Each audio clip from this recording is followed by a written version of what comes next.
Hello बच्चों, let's read the question. Moment of inertia of an equilateral triangular lamina ABC about the axis passing through its center O and perpendicular to its plane is I naught as shown in figure. A cavity DEF is cut out from the lamina where DEF are the midpoints of the sides. Moment of inertia of the remaining part of lamina about the same axis is, here we have given 4 options. Now to answer this question, first we will discuss here the key concept. And here the key concept is moment of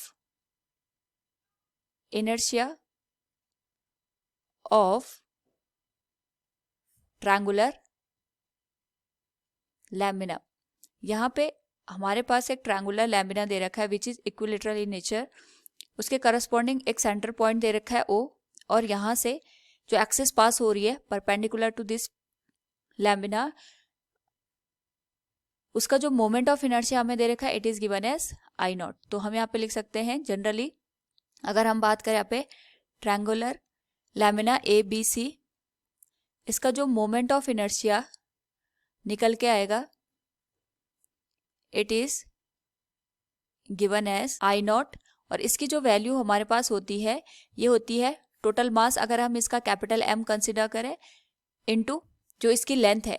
suppose इसकी जो length है वो L के बराबर है, तो हर एक जो हमारे पास यहाँ पे साइड होगी उसकी वैल्यू L के बराबर ही होगी.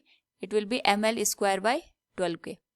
Now according to the question, जो DEF ये हमने ट्रायंगुलर स्ट्रक्चर यहाँ से रिप्लेस किया है, ये इस तरीके से यहाँ पे सिचुएटेड है कि हमारे पास जो DE एंड F है these are the mid point. और ये मिड पॉइंट होने की वजह से पूरे जो हमारे पास यहाँ पे ट्रायंगुलर लैमिना है उसको दो इक्वल पार्ट में डिवाइड करता है. That is it is L/2, it is also L/2, it will B L/2 and this length will be L/2. Now यहाँ पे अगर हम देखें तो जैसे हमने इसको यहाँ पे सेपरेट किया है, हमारे पास जो पूरा स्ट्रक्चर है एक तरीके से हम ये मान के चल सकते हैं कि ये चार यहाँ पे इक्वल ट्रायंगल से मिलके बना हुआ है. अगर हम इसको यहाँ पे ध्यान से देखें तो जो ABC है इसका टोटल मास हमने M माना है, लेकिन यहाँ पे जो हमारे पास ट्रायंगल बने हैं that is triangular number first, second, third and fourth. तो हर एक को यहाँ पे अगर हम कंसिडर करके चले तो जो ट्रायंगल की वैल्यू निकल के आएगी और मास निकल के आएगा वो हमारे पास यहाँ पे इक्वल निकल के आएगा. और यहाँ पे हमने जो DEF है अगर हम उसकी बात करें, moment of inertia of triangle DEF, अगर हम इसकी बात करें तो इसका जो मास है ये टोटल मास का 1/4 हो जाएगा, क्योंकि जो हमारे पास ट्रायंगुलर लैमिना है ये अपने आप में यूनिफॉर्म है. और हमने यहाँ पे इसको इस तरीके से अज्यूम किया है कि जैसे यहाँ पे जो DEF पॉइंट्स है ये मिड पॉइंट है, इसकी वजह से जो पूरा ट्रायंगुलर स्ट्रक्चर है ये चार इक्वल ट्रायंगल में यहाँ पे कन्वर्ट हो चुका है. This one is first, second, third and fourth. तो हर एक का मास यहाँ पे M/4 के बराबर हो जाएगा. ये भी M/4 होगा, this one will also be M/4 and this one also be M/4.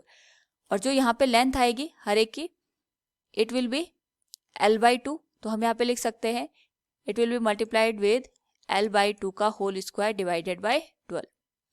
Now यहाँ पे अगर हम इसको सॉल्व करें it will be M into L square divided by 12 into ये हो जाएगा 2 2 4, 4 4 16 के. यहाँ पे जो DEF का पोर्शन है इसको हम रिमूव कर रहे हैं. So the moment of inertia of remaining portion, तो ये आ जाएगा हमारे पास यहाँ पे moment of inertia of the ABC minus moment of inertia of the DEF. Now यहाँ पे जो ABC है इसका जो moment of inertia about the centre point O and perpendicular to its plane it will be ml square by 12, जिसको हम यहाँ पे I नॉट से इंडिकेट करेंगे. और अगर हम DEF को देखें तो ml स्क्वायर बाई 12 ये वैल्यू हमें I नॉट के बराबर इंडिकेट हो रही है and it will B divided by 16. तो ये आ जाएगा I नॉट बाई 16. तो moment of inertia of the remaining portion अगर हम देखें यहाँ पे तो it will B 15 I not by 16. This will be the final answer. So from the given question we can say here, moment of inertia of the remaining part of lamina about the same axis is 15/16 I naught. Option second will be the correct answer. Hope all you understood it. Thank you and best of luck.